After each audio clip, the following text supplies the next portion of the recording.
여러분 무엇을 이해를 하실 때 이렇게 글로 이렇게 읽으시는 게 편하세요? 아니면 그림을 딱 보시는 게 편하세요?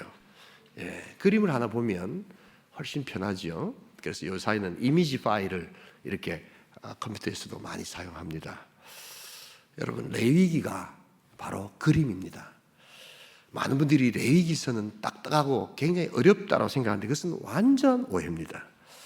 물론 이 글로 써져 있기 때문에 이게 글씨 아니요라고 할지 모르지만 하나의 그림을 그림 언어로 만들어 놓은 것이 레위기입니다. 그래서 매우 재밌고 쉬운 것이 레위기인데 어떻게 하다 보니까 이 한국 교회는 이 레위기가 굉장히 딱딱하고 힘든 책으로 소개가 된 것은 안타까울 뿐입니다. 우리 성도들 더욱더 레위기를 사랑하고 복음의 진수가 담겨있는 레위기를 하늘 음성으로 들을 수 있기를 소원합니다. 여기에는 복음의 진수들이 담겨 있어요. 그래서 2023년 우리 온천교회 오늘 온천축제 준비 모임을 시작하는데요, 우리 3월 둘째 주일날 진군식을 하려고 합니다. 그래서 우리가 좀 복음의 무장이 좀 돼야 되는데 다른 준비보다도 가장 중요한 것은 우리가 복음에 바로 서 있을 수 있기를 소원합니다. 이 전도 축제에 하는 핵심은 다른 게 아닙니다. 복음 한번 들려주고 복음 한번 듣기 위해서 복음이 살리고 복음이 하시는 역사를 우리들이 나누기 위함입니다. 여기에 우리 모든 것을 쏟고 제 목회 모든 것을 쏟고 있습니다. 여러분, 우리가 먼저 복음을 재무장하고 복음을 체득하고 복음의 비밀을 담대히 증거할 수 있기를 주님의 이름으로 축복합니다. 그런 의미에서 우리 이제 구약에 나타난 이 복음의 진수, 특별히 레위기서에 어떤 복음이 담겨 있는가? 구약의 5대 제사 중에 하나인 가장 기본적이면서도 가장 중요한 번제에 담긴 우리 복음의 영적 비밀을 오늘 살펴보므로 우리 복음에 서 있고 복음에 무장하고 복음을 증가하는 우리 온천교회 성도 될 수 있기를 주님의 이름으로 축복합니다. 그 첫 번째로 오늘 번제는 예수님의 흠 없는 죽으심을 상징하고 있습니다. 우리 다 함께 3절을 같이 한번 읽어보도록 하겠습니다. 함께 읽습니다. 그 예물이 소의 번제이면 흠 없는 수컷으로 회막문에서 여호와 앞에 기쁘게 받으시도록 드릴지라. 이 번제는 예수 그리스도의 영단번의 제사를 위한 흠 없는 죽으심을 상징합니다. 여러분, 왜 죄를 사는데 동물들이 죽어야 할까요?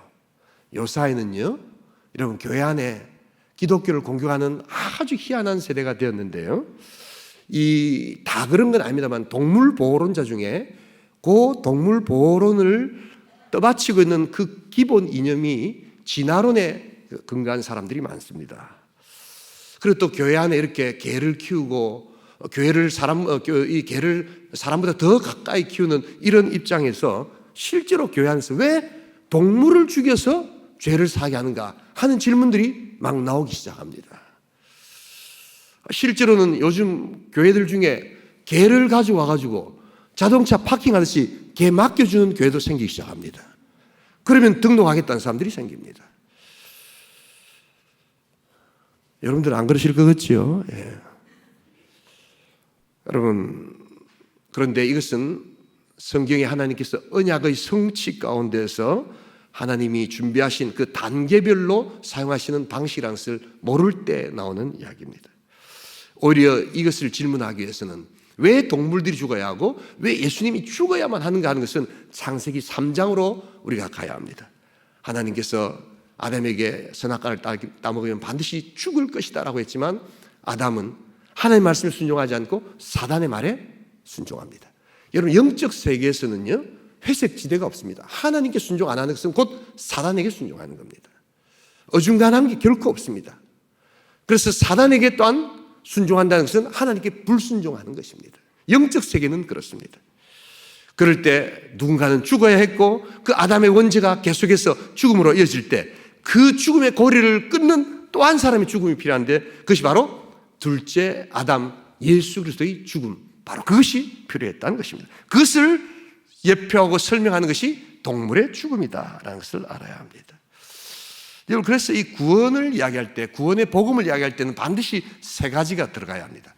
내가 어디서 복음을 들었다, 복음을 말한다 할 때 이 세 가지가 들어가 있는지를 살펴보셔야 합니다. 그것은 반드시 죄라는 것이 들어가야 되고 죽음이라는 것이 들어가야 되고 예수가 들어가야 합니다. 여기에 참된 복음의 능력이 있게 될 줄 믿습니다. 그래서 이것은 두 가지 측면에서 이야기가 될 수 있는데요. 우리는 하나님께서 우리에게 주신 복음을 단 이야기한다는 점에서 요한복음 3장 16절을 매우 잘 알고 있습니다. 그러나 인간 편에서 단 얻게 되는 복음의 측면을 여러분 오늘 한번 살펴볼 필요가 있습니다. 바로 종교학자 마틴 루터가 이것이야말로 요약된 복음이다라고 했던 유명한 말씀, 우리 다 함께 디모데전서 1장 15절을 같이 한번 읽어보겠습니다. 함께 읽습니다. 미쁘다 모든 사람이 받을 만한 이 말이여 그리스도 예수께서 죄인을 구원하시려고 세상에 임하셨다 하였도다. 죄인 중에 내가 괴순이라. 우리는 많은 경우에 저 죄인 중에 내가 괴순이라 말만 빼고 우리가 설교를 듣곤 하지요. 필요한 것입니다만 이 전체 구절이 복음이라는 것을 알아야 합니다. 죄가 들어가 있고 또한 우리 구원의 능력이 있고 그리고 또한 예수 그리스도께서 말씀하시는 그 죽음 가운데서 살리시는 역사가 있던 것입니다. 여러분, 그러기에 이것이 복음입니다. 내가 죄인인가를 어떻게 알 수 있을까? 여러분, 그런 점에서 C.S. 루이스는 탁월한 통찰을 우리에게 이야기합니다. 여러분, 내가 착하게 살아야지 결심을 많이 해보세요. 꼭 필요합니다. 근데 그렇게 하면 할수록 내가 얼마나 죄인인가를 곧 알게 될 줄 믿습니다. 그런 의미에서 착하게 살려고 결심을 많이 하세요.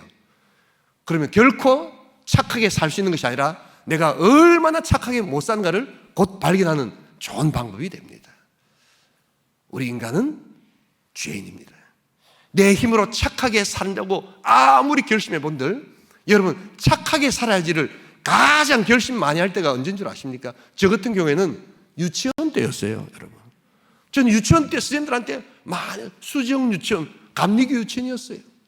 우리 부모님들 어려워도 아들 공부시킨다고 유치원을 보내주셨습니다. 거기서 매일 들었던 게 친구들하고 착하게 지내고 또한 착하게 살고 밥 없으면 친구들하고 나눠 먹고 다 알고 있는 내용입니다. 그러나 착하게 살려고 해도 착하게 살 수 있는 힘이 내 안에 없다는 것을 발견하는 순간 나는 내가 죄인입니다라는 것을 고백할 수밖에 없는 것, 그것이 바로 복음 앞에 서는 우리의 자세라는 것입니다. 이 번제의 복음은 죽음의 역설로 다가옵니다. 여러분, 이 죽음을 묵상할 때 놀랍게도 생명과 현재성의 능력이 나타납니다. 이게 무슨 말이냐면, 여러분, 우리가 복음을 전하면 사람들은 조롱하고 거부합니다. 그런데 인간은 어느샌가 모두가 다 호흡이 끊기는 날이 옵니다. 멈추는 날이 온다는 겁니다. 그때 사람들은 저 사람이 얼마나 돈을 벌었는가, 얼마나 출세했는가 아무도 관심이 없습니다. 오히려 그는 구원받았을까, 그는 천국 갈 수 있을까, 그는 죄사함을 받은 인상인가. 여러분, 여기에 훨씬 더 많은 관심이 있다는 것을 그들은 나중에 알아야 한다는 것입니다. 여러분, 이 죽음에 대해서 잘 이해하면 정말 큰 지혜가 생깁니다. 무엇보다도 우리가 반드시 알아야 될 것, 알고 있는 것을 확인하는 것, 그것은 우리가 언제 어디서 어떻게 죽을지 아무도 모른다는 사실입니다. 또 한 가지를 알아야 합니다. 우리는 반드시 죽고 개별적으로 혼자 죽고 아무것도 우리가 이 땅에서 가진 것을 가지고 가지 못하는 죽음이라는 것입니다. 이것만 알아도 우리의 현재와 지금의 능력이 변화될 줄 믿습니다. 그래서 이 복음의 능력을 깨달은 사람은 바로 현재가 선물이라는 것을 곧 알게 됩니다. present라는 영어 단어가 현재라는 뜻도 있고 선물이라는 뜻을 가지고 있다는 것을 여러분 들어보셨을 겁니다. 지금 이 자리에 앉아 있음이 하나님 주시는 시간의 선물이요 능력이 될 줄 믿습니다. 우리가 언제 하나님 앞에 부름받을지 모르는 이 제한된 시간 속에서 우리 주님을 향한 우리들의 삶의 현재성이 어떻게 바뀌게 되는가, 바로 그것은 십자가 죽음의 능력들을 깨달을 때 비로소 오는 현재성의 창조라는 것입니다. 여러분이 인간 구원과 삶에 탁월한 통찰을 주었던 러시아 작가 중에 도스토옙스키라는 사람이 있습니다. 이 사람이 쓴 카라마조프가의 형제는 성경 다음으로 인간의 구원과 죄와 삶에 대해서 이야기하는 매우 통찰력 있는 그러한 작품입니다. 이 작품이 어떻게 나왔을까? 바로 그가 경험했던 죽음의 체험에서 나온 것입니다. 그는 27살 때 러시아 황제 암살 음모에 가담했다가 그는 잡히게 됩니다. 그리고 총사령을 당하기 위해서 실제로 이 사형 때까지 완전히 가서 자기의 죽음이 거의 막바지 왔을 쯤에 5분을 남겨놓고 극적인 사면령을 받게 됩니다. 그 죽음 가운데 있었던 두려움과 그 모든 감정의 그 진폭을 그는 그 이후에 살아있음에 한 번도 놓치지 않고 그것을 가지고 살아갑니다. 그 죽음에 다다랐던 경험, 그것이 현재의 에너지가 되어서 그는 삶을 바라보는 관점이 달라지기 시작합니다. 공감 능력이 다른 사람보다 탁월하게 커집니다. 여러분, 나는 왜 우리 아내를 좀 잘 이해 못할까? 왜 내가 우리 이 아이들, 우리 다른 사람들 좀 이해하지 못할까? 이게 공감력이 떨어지는 거거든요. 이 이해력은 곧 공감력이거든요. 근데 여러분, 이 죽음을 한번 체험하고 죽음에 가까이 있는 사람들은 공감 능력이 확 커집니다. 십자가 복음의 능력이 우리를 변화시켜 주실 줄 믿습니다. 복음이 왜 능력인가? 여러분, 그런 거 생각해 보신 적 있으시죠? 복음을 제대로 깨달을 때 우리는 인생을 공감할 수 있게 됩니다. 내가 죄인 중에 괴수라는 것을 깨닫기 시작할 때 다른 사람들의 허물이 용납되기 시작합니다. 그러나 나는 잘했고 내가 똑똑하고 나의 말이 전부 다 맞다고 생각할 때는 다른 사람들이 이해가 되지 않는 거예요. 어떻게 저럴 수가 있는가? 그러나 내가 들키지 않았을 뿐이지, 내가 저 자리에 서 있지 않았을 뿐이지, 나도 저 자리에 있었으면 똑같이 실수하고 똑같이 실패할 수 있다는 그 죄인됨의 고백, 복음 앞에 섰을 때 공감의 능력은 커지고 또한 시간의 한계를 깨닫고 인생을 관찰하는 관찰자적 입장이 깊어지고 넓어진다는 것입니다. 바로 그것에서 나온 산물이 까라마조프가의 형제요 복음의 역사입니다. 생명과 삶을 연결하는 위대한 하나님의 십자가 승리, 복음에 담겨있는 복음의 능력을 체험할 수 있기를 주님의 이름으로 축복합니다. 두 번째로 오늘 이 번제는 예수님의 완전한 희생을 상징하고 있습니다. 우리 4절 같이 한번 읽어보겠습니다. 함께 읽습니다. 그는 번제물의 머리에 안수할지니 그를 위하여 기쁘게 받으심이 되어 그를 위하여 속죄가 될 것이라. 속죄가 될 것이라. 예수님의 완전한 희생이 우리 죄를 사해 주신다는 겁니다. 여러분, 이 번제물은 제단 정중앙에 딱 올려져야 합니다. 근데 그 이전에 해야 될 일이 있습니다. 많은 경우에 성경을 그냥 쑥 읽어 내려가시는 분은 우리가 번제물 갖고 오면 제사장이 다 알아서 하는 줄 그렇게 생각합니다만 전혀 그렇지 않습니다. 갖고 온 사람이 다 해야 합니다. 제사장은 뭡니까? 동물 죽인 피만 그 제단에 뿌리는 것이지 나머지는 동물을 잡고 거기에 안수하고 그리고 가죽 껍질을 벗기고 각을 뜨고 하는 것은 다 본인 스스로가 해야 되는 겁니다. 직접 해야 되는 겁니다. 안수할 때도 바로 이 제물이 나와 똑같은 형편입니다. 나의 죄가 이 제물에 전가되게 하여 주시옵소서. 그래서 제물이 죽는 것은 곧 내가 죽는 것입니다 라는 것을 실제로 체험하도록 만들어 놓은 것입니다. 그래서 이제 더 이상 저는 죽었습니다, 죄를 짓지 않겠습니다 라는 결단을 하는 것, 바로 동물 제사입니다. 그러나 우리는 연약하기 때문에 여전히 우리의 악한 본성이 있기 때문에 이 동물 제사는 반복될 수밖에 없음을 또한 우리는 알아야 합니다. 그때마다 영원하시고 단회적이신 십자가의 죽으심으로 말미암아 우리를 구원의 자리에 이르게 하신 예수 그리스도를 바라보게 하는 것, 그것이 바로 동물 제사의 능력이요 한계라는 것입니다. 우리 주 예수 그리스도, 우리를 위해서 완전하신 희생의 제사를 드리신 우리 속죄의 구원자 되시는 우리 주님을 찬양할 수 있기를 주님의 이름으로 축복합니다. 그러기에 이 예수 그리스도 복음을 체험한 사람들은 더 이상 뒤로 물러서거나 또한 뒤달아 나가지 않습니다. 생기를 잡고 이제 더 이상 뒤를 돌아보지 않는다는 겁니다. 어떤 대통령 말 맞다나 하다가 막 안 좋으니까 아이고 못해 먹겠다, 예수제이 못해 먹겠다 하고 뒤로 돌아서지 않는다는 겁니다. 복음에는 능력이 있고 그 복음에 사로잡힌 바 되었을 때 우리는 앞으로 주님과 함께 나아갈 길만 남아있다는 겁니다. 우리 하나님께서 닫으시면 열 사람이 없을 줄 믿습니다. 하나님께서 여시면 다들 인생이 없다는 것을 알 수 있기를 소원합니다. 이 복음의 능력은 바로 하나님의 능력입니다. 이 신앙생활을 아주 재미없이 또 정말 어떤 면에서는 안타깝게 하시는 분들 중 하나가 율법에 의해서, 두려움에 의해서 끌려다니는 그러한 신앙생활을 하시는 분들이 있습니다. 복음은 그런 것이 아닙니다. 신앙생활은 복음의 능력을 이해하고 안 하려고 해도 하나님이 이끌어 가시는 것을 보게 하고 하려고 해도 하나님께서 중지시키는 것을 누리면서 살아가는 이 놀라운 역사, 하나님이 하시는 역사에 우리가 동참할 수 있기를 소원합니다. 이것이 복음의 역사입니다, 여러분. 그래서 하나님의 일하심을 자세히 보게 해달라고, 하나님이 일하시는 역사를 보게 해달라고 우리는 기도하는 겁니다. 여러분, 요사이 우리 온천교회, 우리 다음 세대에서 놀라운 역사가 일어나고 있습니다.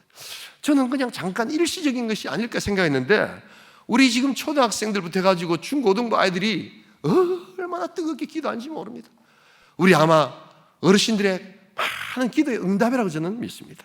요사이 우리 아이들이 기도의 영이 그냥 문이 터져가지고 기도하는데 보면 금요일날 정말 이들의 기도가 하늘을 사무치게 하는 역사가 됩니다. 여러분, 그거 아시지요? 요즘 아이들이 얼마나 폭력적인 줄 아십니까? 우리 때 학교 폭력하고는 상상을 초월합니다. 한때 그런 말이 있었지 않습니까? 이렇게 북한의 김정일이가 쳐들어 못 내려온 게 우리나라 중학생이 무서워가지고 안 했다고 하는데 실제로 그렇습니다. 요즘 중학생들이 얼마나 폭력적인지 모릅니다. 제가 들어보니까 요사이는 옛날에는 공부를 좀 이렇게 못하고 뭐 이렇게 좀 못 살던 아이들, 요즘 그런 게 오히려 집이 부유하고 오히려 공부를 잘하는 애들이 더 악랄하게 더 많은 아이들을 괴롭히는 이런 양상이 되어져 가고 있다는 것은 이들의 죄성이 얼마나 큰가 하는 것을 여러분 알아야 합니다. 단순한 대안교육 프로그램을 가지고 윤리 도덕을 가지고 이 아이들을 바꿀 수가 전혀 없는 것입니다. 그러나 우리 하나님께서 이런 와중에 우리 하나님께서 이 코로나를 통하여 우리 아이들에게 복음을 심겨주시고 하나님께서 기도하게 하여 주셔서 하나님이 일하시는 역사를 보게 될 줄 믿습니다. 하나님이 하시는 거예요. 어른들이 아무리 앉혀놓고 5분만 앉혀놓으세요. 아이들이 말을 듣지 않습니다. 2시간씩 앉아서 꼼짝도 안 하고 기도하면서 찬양하고 하는 것은 하나님이 하시는 거지 부모들이 할 수 있는 게 아니고 선생님들이 할 수 있는 게 아닙니다. 마치 45년 전에 우리 중고등학교 SFC를 보는 것처럼 정말 하나님 앞에 부르짖고 하나님 앞에 외치는 그걸 하나님께서 이제서야 조금 보여주시는 그 모습을 보면서 우리 하나님의 일하심을 찬양할 수 있기를 주님의 이름으로 축복합니다. 복음이 하셔야지 하는 거지 우리가 할 수 있는 게 아니에요. 교육 방법론을 아무리 동원해본들 여러분 더 악하기만 한 이 교육 현장에서 이 아이들이 다음 세대 부흥의 마중물이 되도록 성령께서 역사하시는 복된 교회 될 수 있기를 주님의 이름으로 축복합니다. 하나님이 하셔야 합니다. 하나님이 하시면 반드시 하시고 하나님이 안 하시면 우리가 아무리 날뛰어도 할 수 없다는 것을 알아야 한다는 것입니다. 어떤 도둑이 도둑질을 하다가 경찰에 쫓기게 되었습니다. 안 잡히려고 도망을 갔는데 3m 높이의 이 담장이 뜩 가로막혀 있는 겁니다. 안 잡히려고 초능력을 발휘한 뒤 확 뛰어넘었던 겁니다. 그런데 막상 도둑을 잡으려고 하는 경찰들은 그 3m 담장을 뛰어넘지를 못하고 포기를 했습니다. 그리고 이제 도저히 넘을 수가 없어서 경찰은 돌아갔습니다. 도둑은 이제 살았다라고 안심했습니다. 자기가 3m 담장을 뛰어넘은 게 자기도 대견한 겁니다. 근데 이게 어떻게 되는 것입니까? 그 3m 담장을 뛰어넘은 바로 그 장소가 교도소 담장이었던 겁니다. 1983년도 뉴욕에 칼슨이라는 어머니가 심장마비에 진단을 받고 관 속에 누워 있었습니다. 장례 준비를 다 하고 있었는데 그 관을 살피는 도중에 어머니가 벌떡 일어나게 되었습니다. 근데 그 관을 준비하던 딸이 그걸 보다가 심장마비로 죽게 되었습니다. 정말 죽어야 될 사람 죽지 않고 실제로 안 죽을 뻔한 사람이 죽는 역사가 실제로 있었던 것입니다. 여러분, 인간은 모르는 거예요. 하나님이 하셔야지 하시는 겁니다. 내가 날뛰어본들 하나님의 손안에 있음을 잊지 말아야 합니다. 그리스도 십자가 그 복음의 능력을 믿고 하나님이 일하시는 곳으로 빨리 달려가서 우리가 동참할 수 있기를 소원합니다. 하나님이 일하시지도 않는데 내가 뭔가를 만들어내 보려고 할 때 우리는 지치고 힘들 수밖에 없습니다. 그러나 복음이 일하시고 성령이 일하시고 말씀이 역사하여 주실 줄 믿습니다. 학교 선생님들도요, 복음의 역사를 믿어야 합니다. 교육 방법론을 믿어가지고는 여러분, 그래서 잘 됐습니까? 정말 학교다워졌습니까? 여러분, 인생을 바꾸는 복음의 능력을 믿으셔야 합니다. 우리 사역자들이 복음 그 자체의 능력을 믿으셔야 합니다. 복음의 능력을 믿지 못하기에 자꾸만 우리의 것들을 집어넣으려고 하고 애를 쓸 때 지치고 결과는 나타나지 않고 우리는 더 이상 기도하지 않는 그러한 빈 껍데기가 된다는 것을 잊지 말아야 합니다. 복음은 생명을 살리는 복된 역사의 능력이 될 줄 믿습니다. 이것을 믿어야 합니다. 예수 그리스도의 완전하신 십자가의 능력을 믿는 것입니다. 복된 승리가 있기를 주님의 이름으로 축복합니다. 마지막 한 가지, 오늘 이 번제에 담긴 복음의 영적 의미는 예수님의 흠없으신 죽으심을 의미하고, 또한 예수님의 완전하신 희생을 상징하고, 세 번째는 예수님의 부활 승천하심을 상징합니다. 우리 다 함께 1장 9절을 같이 한번 읽겠습니다. 함께 읽습니다. 그 내장과 정강이를 물로 씻을 것이요 제사장은 그 전부를 제단 위에 불살라 번제를 드릴지니 이는 화제라 여호와께 향기로운 냄새니라. 번제단에 올라간 제물의 최후는 불살라지는 것입니다. 화제다라는 것은 불을 지핀다라는 뜻입니다. 재미있는 것은 이 번제라는 이 히브리어 단어가 올라라는 단어입니다. 그래서 사라지지 않고 올라가는 겁니다. 아주 우리가 외우기가 쉽습니다. 번제하면 뭐라고요? 올라가는 겁니다. 제사가 뭐라고요? 제사 지내는 게 올라가는 겁니다. 우리의 예배가 하나님께로 올라가야 될 줄 믿습니다. 여러분들이 드리는 예물이 하나님께로 올라가야 될 줄 믿습니다. 사라지지 않는다는 것입니다. 올라간다는 것입니다. 그래서 번제가 냄새나 연기를 통해서 위로 올라가면 여호와께서는 그것을 향기로운 냄새로 받으시겠다라고 이야기를 합니다. 이 향기로운 냄새라는 말이 영어로 sweet aroma라고 이렇게 이야기합니다. 자, 그런데 여기서 우리는 마지막으로 한번 생각해 볼 필요가 있습니다. 왜 이것을 향기로운 냄새라 했을까? 고기를 굽는데 그것이 그렇게 향기로울까? 아니면 정말 아로마 향을 첨가했던 것입니까? 아니면 무슨 양념을 쳐서 올렸기 때문에 향기로울까? 여러분 어떻게 생각하십니까? 왜 이것을 향기로운 냄새로 받으신다고 하셨는가? 여러분, 이 향기롭다는 원래 히브리 단어는요, 고요하다, 평화롭다 이런 뜻입니다. 그러니까 엄밀하게 이야기를 하면 우리가 이 제물이 올라가면 하나님께서는 이것을 평화로운 냄새로, 향기로운 냄새가 아니라 아주 평화롭고 좋은 냄새로 받으시겠다, 고요한 냄새로 받으시겠다. 좀 이상하지 않습니까? 향기로운 냄새면 되겠는데 고요하고 평화로운 냄새다. 그건 여기에 뜻이 있습니다. 왜냐하면 하나님께서 우리가 죄를 범하고 제물을 바치기 전까지는 그 죄에 대해서 진노하고 계셨습니다. 하나님은 죄를 미워하시기에 화가 나 계셨다는 것입니다. 그런데 동물의 번제가 불살라 하늘로 올라가면서 하나님께서 그 냄새를 맡으시고는 그 진노가 점점점 누그러뜨리기 시작합니다. 그리고 바로 그 희생 제물로 인하여 하나님의 진노는 사라지고 이제 하나님의 공의가 만족해 되는 역사, 하나님의 기쁨이 회복되기 시작합니다. 그러면서 제사 지낸 자와 함께 화해가 시작될 때 바로 그 냄새가 향기로운 냄새다라고 이야기하지만 사실은 샬롬의 냄새, 평화의 냄새가 되는 겁니다. 왜냐하면 죄를 범한 자들이 희생의 제사를 드렸기 때문에 하나님께서 그것을 받으셨다는 것입니다. 우리 하나님께서 향기로운 제물로 우리의 제물을 받아주실 줄 믿습니다. 죄로 분노하시고 진노하셨던 우리 하나님께서 이제 찾아오셔서 우리에게 샬롬을 주시는 역사, 이것이 바로 향기의 제사라는 것입니다. 바로 이 향기의 제사를 영단번에 드리신 한 분, 바로 그분이 예수 그리스도십니다. 그래서 부활승천하셔서 하나님 보좌 우편에 앉아 계시는 분이십니다. 우리 다 함께 에베소서 5장 2절을 같이 한번 읽어보겠습니다. 함께 읽습니다. 그리스도께서 너희를 사랑하신 것 같이 너희도 사랑 가운데서 행하라. 그는 우리를 위하여 자신을 버리사 향기로운 제물과 희생 제물로 하나님께 드리셨느니라. 향기로운 제물은 복음 역사에 사용되는 모든 것을 하나님 받으실 때 향기롭게 받으신다고 이야기합니다. 함석헌 씨라는 분이 계십니다. 요즘 젊은이들은 이 책을 잘 안 읽던데 우리 때는 이 뜻으로 본 한국 역사라는 베스트셀러가 있었습니다. 나름대로 함석헌 씨가 성경을 이해하고 성경을 가지고 우리나라 역사를 이렇게 해석하려고 했던 그런 책입니다. 조금 무리가 있지만 그래도 드문드문 굉장한 통찰이 보여집니다.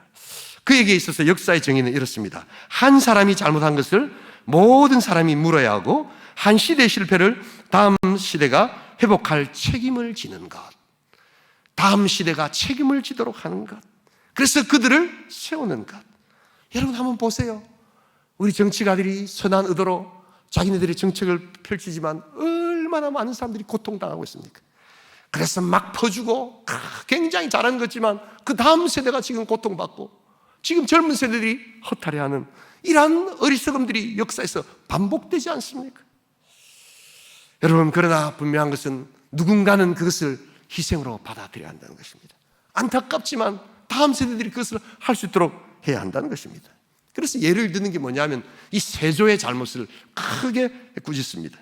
그리고 그 세조의 잘못을 또한 갚기 위하여 사육신 6명의 훌륭했던 충신들이 역사의 재단에 피를 뿌리지 않을 수 없었다. 그리고 이조 시대는 시작됐다라고 이렇게 이야기합니다.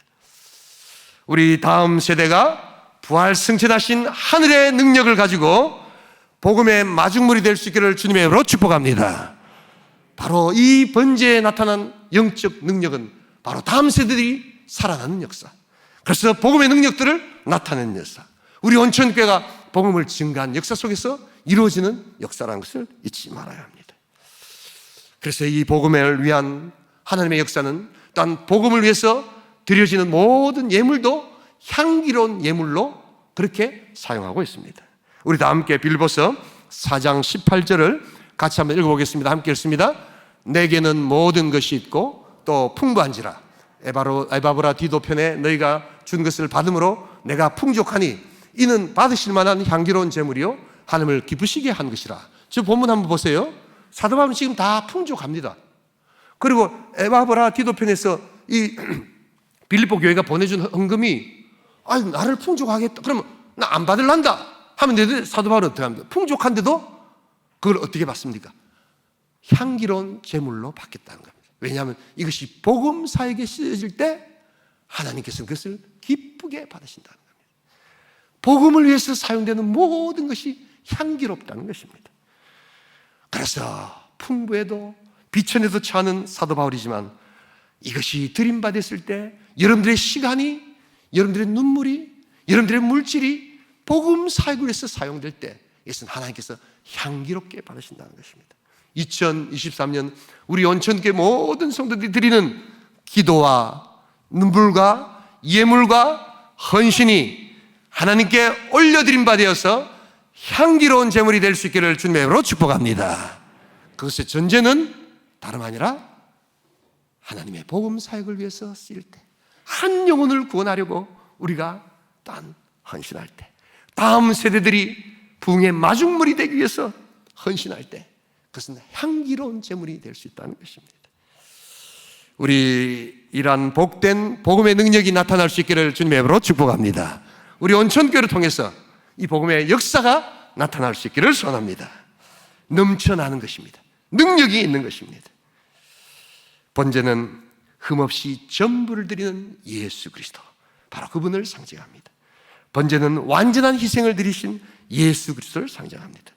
번제는 화평을 이루시고 부활 승천하셔서 우리가 드리는 복음 사역의 모든 것을 향기롭게 받으시는 예수 그리스도를 상징합니다. 우리 2023년 복음에 굳게 서서 눈물로 씨를 뿌리고 다음 세대를 위하여, 믿지 않는 영혼들을 위하여 하늘 복음을 전하며 하늘 역사를 감당하시는 귀한 교회, 귀한 공동체, 귀한 성도 될 수 있기를 주님의 이름으로 축복합니다.